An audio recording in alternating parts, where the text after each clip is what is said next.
Hello guys, welcome. Collective reading tayo ngayon. Be open-minded po, hindi po halos lahat makaka-resonate, kaya piliin nyo na lamang. And thank you nga po pala sa mga nag-subscribe at sa mga bumabalik. Welcome po tayo. Start na ako. Ano yung energy ng person mo ngayon? Okay? Ano yung kanyang nararamdaman? At mamaya titingnan din natin kung ano yung energy mo. Okay? Start na ako. Anong energy ng person mo? Give me the message. Ano yung energy ng person mo?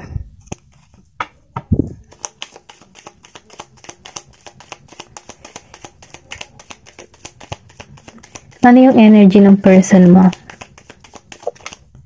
Meron dito na The Hangman reverse.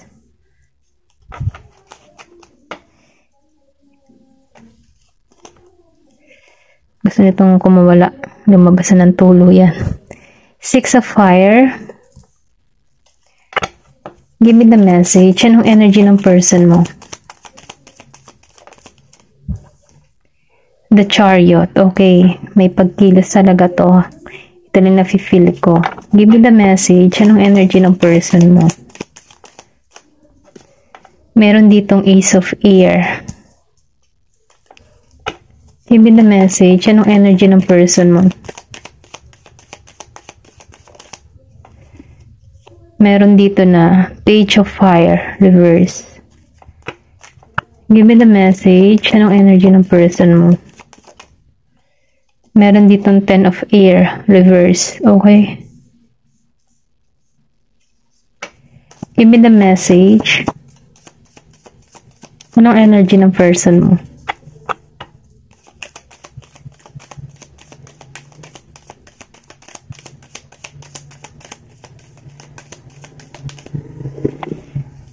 Five of Air, reverse. Meron ka dito na Aries, Leo, Sagittarius, then Gemini, Aquarius at Libra. Yun lang yung nakikita kong energy dito, okay? Start na ako. Nafe-feel ko dito sa dahang mga reverse. Kumbaga itong tao nito, nararamdaman ko dito na wala siyang kalayaan. Kumbaga, hindi niya mapalaya yung sarili niya sa kanyang nararamdaman. Hindi niya maalisan yung kanyang mga isipin about sa connection na to. Yung tipong na-stuck to, feeling down, okay? Kasi lumabas ang dahang mga reverse. Kumbaga, feeling ng tao nito, yung spirit niya hindi malaya. Kumbaga, binabagabag siya. Maybe meron tong alalahanin or hindi to makapag-isip ng maayos. Okay? Kumbaga, nai-stuck siya sa sitwasyon na nangyari sa inyo. Ito lang yung nararamdaman ko. Pero ganun pa man nararamdaman ko dito na gusto nitong alisan yung kanyang nararamdaman. Kasi, alam mo yung tipo na kahit nahihirapan siya, gusto niyang alisan kasi ayaw niya din ma-stuck sa ganun. Kasi nafe-feel ko dito na nalulungkot ito sa sinapit ng connection nyo. Pero ganun pa man nakikitaan ko din dito na itong tao nito, hindi to makapagpasya. Hindi siya makapagpasya kung ano yung desisyon na gagawin niya sa connection na to, okay? Kasi na-stuck may stuck dito. Ito lang nafe-feel ko. Wala siyang mahanap na kaliwanagan sa connection na to, or sabihin natin wala siyang mahanap na kasagutan. Kung ano ba yung mga dapat niyang gawin, ito lang nararamdaman ko dito sa The Hangman reverse. Then lumabas ang Six of Fire and the Chariot. So meron ka ditong person na Aries, Leo and Sagittarius. Malakas ang Leo. Itong tao nito, yung ugali nito, kapag ginusto nito, talagang gagawa ng paraan. Once na may ginusto itong tao, talagang, alam mo yun, kahit nasasaktan na, kaya niyang magpakamartir. Ganun ang energy ng person nito. Kahit harapan niya na, hanggat kaya pang ayusin, susubukan niyang maayos yung connection. Meron kang ganung person, okay? Itong tao nito na once na nalaman nito na naandyan ka, or sabihin natin na may balita siya about sa'yo, itong tao na ito handa talagang sumugod kasi ano siya yung pagmamahal niya talaga ay sobrang malalim, or sabihin natin malawak. Kasi itong tao nito, hindi to nawawala ng pag-asa, may pagkilos tong gagawin. Magpakita ka lang ng sinyalis sa tao nito, kikilos to, okay? Then nakikita ko rin dito, no, meron tong inaaral or sabihin natin may mga pinaplano na ito sa buhay or pwedeng sabihin na meron tong gagawing hakbang sa inyong dalawa, okay? Kasi itong tao na ito, hindi siya nawawalan ng pag-asa, okay? Meron ditong whale, balyena ba to, okay? Nafe-feel ko dito, no, na itong tao na ito may palakaibigan, madali siyang makakuha ng kaibigan or sabihin natin madali siyang makakuha ng makakausap, ganon. Hindi to kumbaga no, talkative, magaling makisama, ganon ang energy nito. Then nafe-feel ko din talaga dito na sinusunod na nito yung inner guidance niya, or yung intuition niya. Ramdam ng tao nito na mahal mo pa siya, okay? Ito lang nafe-feel ko. Meron ako nakikita ditong 4. Maybe, importante sa yung 4 o pwede rin sabihin, birthday mo to o birthday ng person mo, okay? Then dito, no, sa The Chariot, nafe-feel ko dito, no, na gusto nito ng transformation, gusto nito ng paglago. May pagkilos to, yung tipo na gagawa talaga to ng action, ito lang na nararamdaman ko. Then nakikita ko rin dito na maraming nasayang na panahon, oras, or sabihin natin na wala ng transformation yung komunikasyon ninyo dito. Pero ganun pa man, ano, nafe-feel ko dito na ito gusto nitong subukan muli, or sabihin natin gusto nitong simula kayong muli. Na kung saan, ano, panibagong simula sa connection ninyo. Kasi marami na siyang natutunan, or pwede rin sabihin na napalampas niya ang isang katulad mo. Okay, ito lang nafe-feel ko. Pero itong tao nito, may pagsugod to. Nagkaroon na to ng kaliwanagan, or pwede rin sabihin na meron tong tinakasan. Pwede rin sabihin tinakasan ka nito before, pero ngayon nakikitaan ko nito na naunawaan niya na yung connection. Ito lang yung nafe-feel ko, okay? Meron tong pagkilos na gagawin, or meron tong tatahakin. Ito lang yung nararamdaman ko. Meron kasi ditong panlilinlang, or pwedeng sabihin nilinlang ka ng tao nito, okay? Pero ganun pa man, tingnan pa natin. Proceed na tayo sa next card. Meron ditong Ace of Air. So, nafe-feel ko dito sa Ace of Air, Gemini, Aquarius, and Libra. Itong tao nito, hindi pa rin to nawawala ng pag-asa sa connection nyo. Kumbaga, no, kung babalik ka sa tao nito, tatangkapin ka muli nito ng 2 kamay, na kumbaga, talagang tanggap-tanggap ka pa rin nito. Ito yung nafe-feel ko kasi itong tao nito, umaasa to, or sabihin natin na kaya nitong kasi kumbaga nagkaroon na to ng kaliwanagan, kumbaga ginagamit na nito yung logic niya sa connection ninyo. Kung paano, kasi matalino tong tao mo, okay? Kumbaga maybe inisahan ka niya. Kumbaga, dahil sa pagiging niyang mautak, nautakan ka din niya, okay? Pero ganun pa man, itong tao nito, hindi to nawawalan ng pag-asa, umaasa pa rin to. Kahit minsan, nakakaramdam to ng labo sa connection, kasi meron ako nakikita ditong maulap. So, ibig sabihin, nagkaroon kayo ng labuan, nagkaroon kayo ng hindi magandang pag-uusap, or sabihin natin na meron ditong lokohan na naganap, okay? Ito lang nararamdaman ko.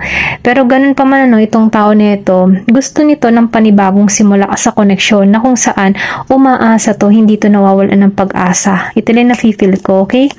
Then dito, no, sa Page of Fire, Aries, Leo, Sagittarius. Nafe-feel ko dito, no, sa Page of Fire, malakas yung Aries. Ito lang nakikita ko. Lumabas siya ng naka-reverse. So, ibig sabihin itong tao nito, kumbaga, no, nawala na yung init sa connection nyo, okay? Maybe meron ditong pangyayari na kung saan, ano, yung dating liyab or yung dating mapusok na nararamdaman ay biglang naglaylo. Ito lang yung nararamdaman ko. Maybe yung person mo dito may pagkamaisip bata, or sabihin natin na kaibahan sa pag-uugali mo, or kaibahan sa ugali. Ayan, kaibahan sa ugali mo, tama, okay? Ito lang yung nararamdaman ko. Meron ditong natapos, or sabihin natin hindi nagpatuloy, hindi lumago yung connection, na kung saan, ano, itong tao nito nawala ng transformation kasi hindi siya naglago eh. Ito yung nakikita ko. Pero kung makikita mo dito, meron sanang bagong simula. Kaya lang dahil lumabas siya ng naka-reverse, kumbaga itong tao nito ay nawala, na-stuck ba? Ito yung nakikita ko. Then nafe-feel ko dito, no, walang paglago. Maybe masinunod nito yung mga advice ng kanyang mga kaibigan na kung saan mali, or pwede rin sabihin meron dito nag-advise ng hindi maganda about sa'yo, na kung saan itong tao nito, yun yung sinunod, na kung saan nagkamali siya sa mga desisyon na tinahak niya. Okay, maybe meron itong mga kaibigan na hindi maganda para sa kanya. Then, at yun yung kininig niya. Ito lang yung nararamdaman ko dito. Nawalan to ng transformation o nawalan ng paglago sa connection nyo. Kumbaga, napipili ko dito na mahilig pa itong mag-explore, or sabihin natin na hindi niya pa alam kung ano talaga yung gusto niyang tahakin. Kumbaga, mahirap siya sa sa mahirap ay hindi siya responsable na tao, kumbaga irresponsible siyang tao. Ganon, hindi niya kaya yung yung obligasyon na tinatawag, na kung saan nahihirapan siya sa ganong sitwasyon. Yung salitang obligasyon, mahirap para sa kanya yon. Okay? Then dito sa Ten of Air, Gemini, Aquarius, and Libra. Then nafe-feel ko dito dahil lumabas siya ng naka-reverse para tong Ten of Sword. Lumabas siya ng naka-reverse, so ibig sabihin sinusubukan nitong makamove on sa iyo. Okay, ito na nafe-feel ko. Kasi dahil pinakikita mo dito, maybe na hindi mo siya pinapansin, hindi mo siya pinagtutuunan ng pansin. Itong tao nito, may paggising sa kanya. Kumbaga, siya nagkakaroon dito ng pangunawa na kung saan kailangan niya ng alisan tong nararamdaman niya. Kasi ni-stuck siya eh. Then ngayon, nakikitaan ko dito na nagpapatuloy na to, nakamoving on na to sa sitwasyon, or nakakaraos na siya. Okay? Maybe na-stuck siya before. Ngayon, parang tinutulungan niya yung sarili niya kasi ayaw niya rin ma-stuck sa ganitong sitwasyon. Kumbaga, itong tao nito, pilit na hinihilom niya yung kanyang sarili para makaraos siya sa kanyang nararamdaman. Ito na nakikita ko. Then, lumabas ang the Five of Air reverse. So, ibig sabihin nga, para siyang Five of Sword reverse. Nagmoving on na to, or nagmo-moving on na. Okay? Kumbaga, nagkaroon to ng realization. Tanggap niya na wala ka na sa buhay niya. Tanggap niya na yung pagiging matigas mo sa kanya. Okay? Kasi nagluha na siya eh. Kumbaga binigyan ka din niya ng panahon na maybe yung tipo na binigyan din niya yung sarili niya ng panahon. Okay, nahanapin ka. Pero nagsumikap din siyang ayusin yung connection, pero nakikitaan niya na hindi ka matitinag, or hindi ka nagpapakita ng interes sa kanya. Ngayon itong tao nito, natatanggap niya na paunti-unti. Okay? Na nagbago ka na sa kanya. Kumbaga, dahil sa mga alam din niya sa sarili niya, yung mga ginawa niyang kasalanan sa'yo, kaya gusto niyang ayusin, pero dahil pinakita mo na matigas ka dito, itong tao nito ay natatanggap niya, kasi alam niya na yung pagkakamali niya. Okay? Nagkaroon na to ng realization, pero ganun pa man, dahil ayaw niya ding ma-stuck sa sitwasyon, tinutulungan din niya yung sarili niya para makaraos siya sa kanyang nararamdaman. Ito lang nafe-feel ko. Kumbaga, binigyan niya ng oras, yung pagluluksa niya, yung puso niya, kasi meron dito nagluksa yung kapusuan, hindi makatulog, pero hindi naman niya hayaan na yung buhay niya ay manatili na lamang na ganitong sitwasyon na sobrang nasasaktan. Then, nakikitaan ko dito na na-realize na neto, okay? Kumbaga, naghihiling na yung person mo, tanggap na niya, na wala ka na sa kanyang buhay. Ito na yung nafe-feel ko. Tingnan natin kung ano yung energy mo. Give me the message. Ano yung energy mo naman sa person mo?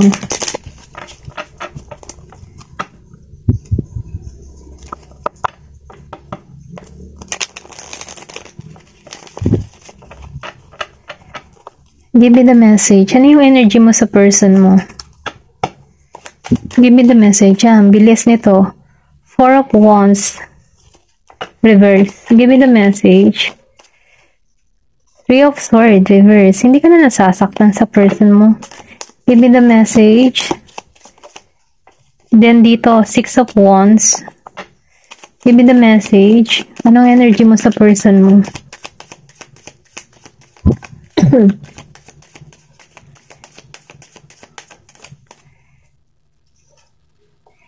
King of Wands talagang. Okay, natatawa ako. Give me the message. Anong energy mo sa person mo? Talagang, lumabas siya nakaganto. So, may pagka 50-50 ka, nagdadalawang isip ka. Okay? Give me the message. Anong energy sa person mo? Meron ditong 2 of Wands. Ano yung energy mo sa person mo? Then, Page of Pentacles. Okay, tingnan pa natin kung ano yung energy mo. Meron ditong tao na Aries, Leo, Sagittarius, Gemini, Aquarius, and Libra. Then, Virgo, Capricorn, and Taurus. Ayan, ito lang yung nakikita ko. Ang energy mo sa person mo, okay? Ayaw mo makipagkita sa person mo. Kasi wala ka nang nararamdaman. Parang ano ba, tipo na bahala na siya sa buhay niya. Ganun yung energy mo. Wala akong pake. Bahala na siya sa buhay niya. Ginusto niya yan. Deadma. Ganun. Deadma. Pero ganun pa man ano, ayaw mo din magmensahe. Kasi lumabas siyang naka-reverse. Ayaw mo magbigay ng mensahe o ayaw mo magpakita sa tao nito. Okay? Ayaw mo makipagkita o ayaw mo makita ang pagmumukha nito sa madaling salita. Kasi nakikita ko dito na napagod ka na dito eh. Kumbaga ano, sarado na ang isip mo para sa tao nito na magbabago pa siya. Kumbaga, talagang minarkahan mo na the end. Kumbaga sa story niya or sa story ng kwento ng love life niya ng person mo, nilagyan mo na ng mark ng the end agad. Okay? Then lumabas ang 3 of Swords reverse, Gemini, Aquarius, Libra. Nafe-feel ko dito, no, yung nararamdaman mo sa person mo, naka-moving on ka na, tapos ka na sa pain, tapos ka na sa sakit na nararamdaman mo, binuo mo na yung sarili mo, minahal mo na yung sarili mo, nag-aayos ka na dito. Kumbaga, no, nag-explore ka na para sa iyong sarili. Kumbaga, nag-explore ka ng mga new experience na kung saan ito yung gusto mong buing memory mo para sa'yo. New memory, ganun. Then dito, no, hindi ka na nasasaktan sa taong ito kasi nalampasan mo na to eh. Kumbaga, nasaktan ka na before, nalampasan mo to, kaya moving on ka na. Okay? Ito lang nararamdaman mo. Then dito, no, sa 6 of Wands upright and King of Wands reverse. Yung iba sa inyo, Aries, Leo, Sagittarius, gusto magmensahe sa person nila, target pa rin nila yung person nila, umaasa pa rin sila sa person nila. Kumbaga, no, mahal mo talaga yung person mo. Hindi halos lahat ha. Yung iba kasi sa inyo, ito yung gusto mangyari. Umaasa pa rin sa person nila. Gusto mong i-message yung person mo. Gusto mong bigyan ng maraming mensahe. Okay, hindi halos lahat ha. Pero ganun pa man ano, nafe-feel ko dito na wala kang nare-receive na mensahe, naka-stuck yung message, or pwede rin sabihin, nagpadala ka na ng mensahe pero hindi siya nagre-reply. Kumbaga, sinin niya lang. Pero ganun pa man ano, yung iba naman sa inyo, King of Wands, nawala na talaga ng amor, nawala na ng init. Kumbaga no, kahit maghubad yung person mo dito, wala na, manigas ka. Parang ganun yung energy mo no. Kasi nawalan ka na ng init dito, nawalan ka na ng passion, nawalan ka na ng nararamdaman. Kumbaga yung before na nararamdaman mo dito yung init, attraction, passion, yung sabik sa bawat isa, nawala na. Okay? Kumbaga, nawalan ka ng gana sa tao nito. Kumbaga, inubos nito yung pasensya mo, inubos nito yung pagmamahal mo, na kung saan, napalitan na to ng wala.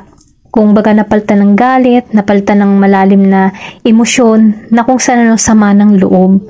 Pero ganun pa man ano, nafe-feel ko dito na inalisan mo to, okay? Ito lang nakikita ko. Then dito, no, sa 2 of Wands and the Queen of Wands, nakatagilid siyang lumabas.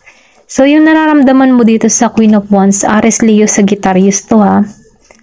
Yung tipo na 50-50 ka, nagdidesisyon ka, naglalaro yung isip at puso mo. Kumbaga, naglalaro yung liwanag at dilim. Kung paano mo i-handle yung sitwasyon, naguguluhan ka. Kaya ka naguguluhan kasi meron ka pa rin nararamdaman, kumbaga nagtatalo yung pagmamahal mo at yung galit mo sa tao nito. Pero ganun pa man ano, mas mainam, manalangin ka or sundin mo yung intuition mo, yung pinakakutob mo. Kung nahihirapan ka, balabalansin mo yung sitwasyon. At dun, kung saan ka maganda or kung saan ka mapapalagay, doon ka. Okay? Ito lang yung nararamdaman ko dito. Kasi, itong tao mo kasi, para siyang, alam mo yun, parang bubuyog.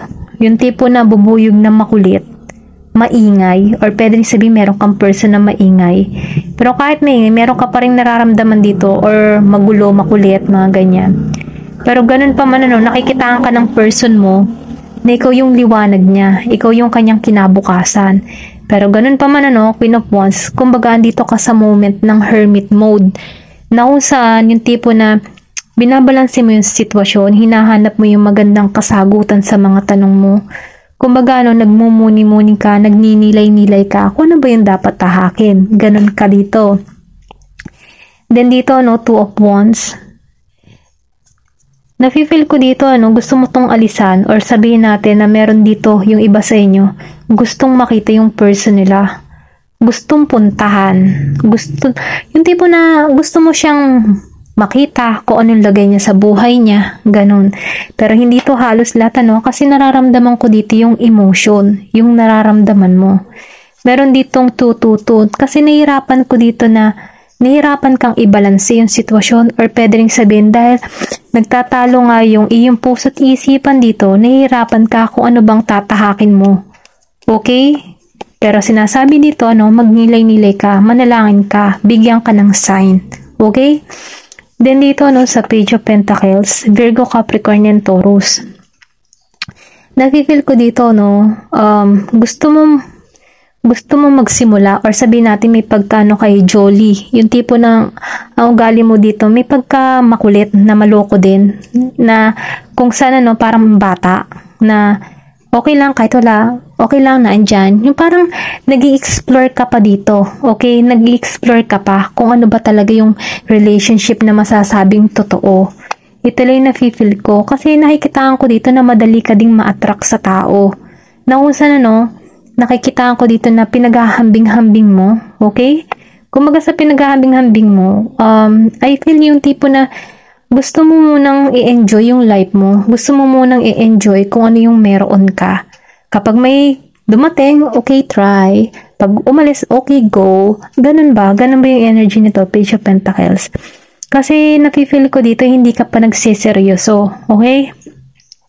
Pero ganun pa man, nakikitaan ko dito na ini-enjoy mo yung pagiging mong single, hindi mo iniisip yung person mo, kung magparamdam, okay lang, kung hindi, ay okay lang. Ganun yung energy mo dito. Kasi nakikitaan ko dito yung purity mo, yung pagiging inosente mo. Hindi mo pa kayang i-handle yung malalim na, sabihin natin, malalim na relasyon. Kasi, andito ka pa sa moment na parang isip bata nag-i-explore ka pa lang dito. Ito na yung nararamdaman ko, okay? Ayan, tingnan natin kung ano ba yung pareho yung nararamdaman sa bawat isa. Yung pinakalalim, ano ba yung gusto mong sabihin sa kanya at ano ba yung gusto niyang sabihin sa'yo? Ano ba yung lalim? Yung the hidden truth mo. Ano yung hidden truth mo? Ikaw muna ang unahin ko. Anong hidden truth mo sa person mo? Hindi po halos lahat makaka-resonate. Kaya piliin nyo na lamang. Give me the message. Ano yung hidden truth mo? You were the best thing in my life. Yung iba sa inyo, ito yung nararamdaman sa person nila, okay? Yung mga naghahangad pa sa person nila na bumalik sa kanila. Tingnan natin kung ano yung energy ng person mo. Ano yung gusto niyang, ano yung hidden truth ng person mo. Okay, meron dito. The timing just wasn't right for us. Ito yung hidden truth. Alam ng tao mo na hindi pa yung tamang oras. Maybe, meron ka ditong person na complicated. Okay, ito yung nararamdaman ko. May pagkakomplikado or sabihin natin, inaayos pa niya yung gusot na meron siya. Nang sa ganun, ito pa yung oras, hindi pa tama yung oras para sa connection yung dalawa. Give me more information. Ano yung energy mo? Ano yung totoong nararamdaman mo? I am not available. Okay. Yung iba sa inyo, naku, yung tipong Naku, hindi ako available para sa tao na iyan. Ganun yung energy mo dito. I'm not available, okay? Okay. Tingnan natin kung ano naman yung energy ng person mo. Ito yung hidden truth mo, ha? Yung parang sa loob-loob mo. Naku, parang wala kang oras para sa tao. Give me the message. Anong energy ng person mo sa'yo? I love you. Wow. Ang sweet pa rin ng person mo. Mahal ka pa rin niya. Siguro, siya yung tipo ng tao na hindi siya showy na nagsasabing I love you, mga ganun. Kumbaga, kinikip niya lang yun.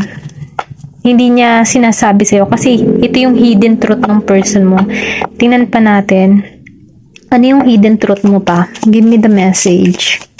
Ano yung lihim na nararamdaman mo pa sa person mo?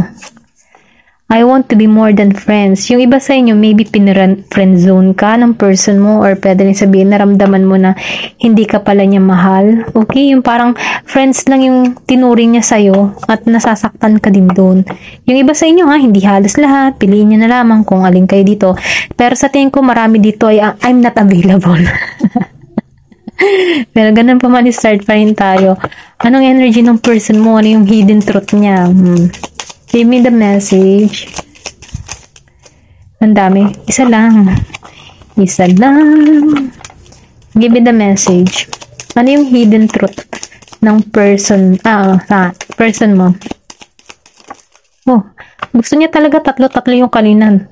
Yan. Ito yung lumabas. I hope that you can forgive me one day. Wow. Umaasa pa rin to, na mapatawad mo siya balang araw. Ay, matindang ginawa, Kaya umaasa pa. Ayan.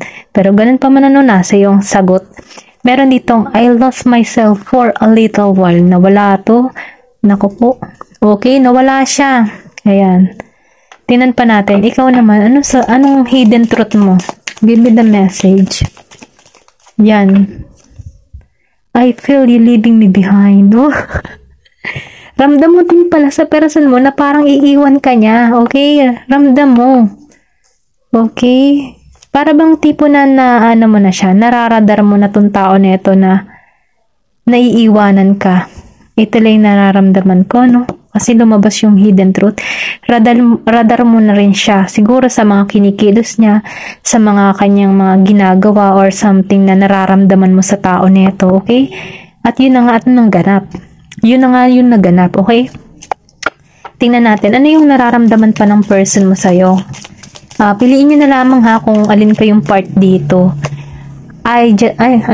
Just being near you is intoxicating. Ayan. Ayan yung kanyang nararamdaman. Pagiging malapit sa iyo ay para siyang nahihirapan, Intoxicating. Ano ba intoxicating? Masyado namang malalim. I-search nyo na lang sa dictionary. Tama, sa dictionary. Kasi, hindi naman ako kagalingan sa English at aminado ako dyan. Kaya, translator, Google, okay, help intoxicating. Yan, may assignment kayo. Tingnan natin, ano pa yung energy ng person mo sa'yo, okay? Give me more info. Ay, ikaw naman pala kasi person mo to Kasi, ngayon ko lang narinig yung intoxicating na yan, Kung sinabi ng paglilinis, intoxicating, parang toxic, parang dating ay toxic. Maybe may pagka-toxic. Or pwede rin sabihin ito yung tingin niya. Okay? Pero ganun pa man, pa-search na lang, pa-translate na lang, okay? Then, tingnan natin kung ano yung energy mo. Ayan, meron dito. I hide behind material thing. Nagtatago ka pala ng material na bagay. Maybe ikaw mahilig bumili ng bumili. Or pag ikaw pag nalaman ng person mo na may binili ka na naman na gusto mong bagay, nagagalit siya. Kaya ikaw patago kang bumili. Okay? Ng mga material na bagay. At yung nilihim mo sa person mo. Okay? Ito lang yung nakikita ko. Hanggang dito na lang at medyo mahaba na yung ating reading. Okay? Ayan. Thank you for watching. Love and peace. Thank you for watching Glow and Peace.